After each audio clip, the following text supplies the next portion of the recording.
மறைக்கப்பட்ட உண்மைகளை வெளிச்சத்திற்கு கொண்டுவரும் உங்கள் மக்கள் வெளிச்ச செய்திகள். வணக்கம். திண்டிவனத்தில் கொசு தொல்லை, மேம்பாலத்தில் மின்விளக்கு இல்லாமை. 20ஆம் தேதி ஆர்ப்பாட்டம். திண்டிவனம் நகரில் அதிகரித்து வரும் கொசு தொல்லை மற்றும் மேம்பாலத்தில் மின்விளக்குகள் இல்லாத பிரச்சினையை தீர்க்க கோரி வரும் 20ஆம் தேதி ஆர்ப்பாட்டம் நடைபெறும் என முஸ்லிம் மக்கள் கழகம் அறிவித்துள்ளது.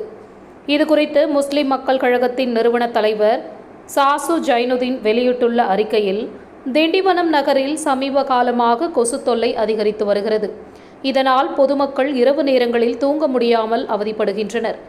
மேலும் டெங்கு போன்ற ஆபத்தான நோய்கள் பரவிவிடுமோ என்ற அச்சத்திலும் மக்கள் வாழ்ந்து வருகின்றனர்.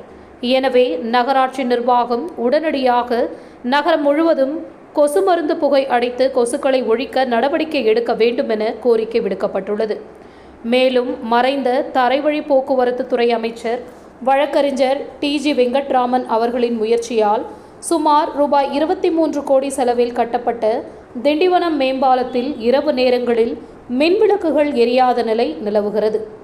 மேம்பாலத்தில் 4 பக்கங்களிலும் போதிய மின்விளக்குகள் இல்லாததால் இருள் சூழ்ந்து காணப்படுவதால் வாகன விபத்துகள் ஏற்படும் அபாயம் உள்ளது.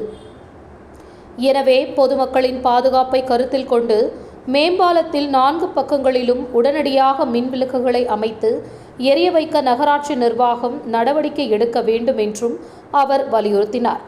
இந்த கோரிக்கைகள் குறித்து இதுவரை உரிய நடவடிக்கை எடுக்கப்படாததால் வரும் 20/3/2026 வெள்ளிக்கிழமை மாலை 3:30 மணிக்கு திண்டிவனம் வட்டாட்சியர் அலுவலகம் முன்பு முஸ்லிம் மக்கள் கழகம் சார்பில் ஆர்ப்பாட்டம் நடைபெறும் என அறிவிக்கப்பட்டுள்ளது.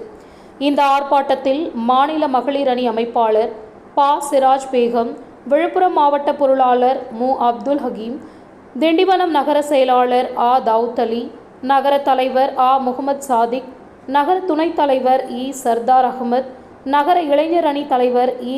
நிசார் அகமது உள்ளிட்டோர் கலந்து கொள்வார்கள் என தெரிவிக்கப்பட்டுள்ளது. செய்திகளுக்காக விழுப்புரம் மாவட்ட புகைப்பட கலைஞர் பா. விஜய். நன்றி.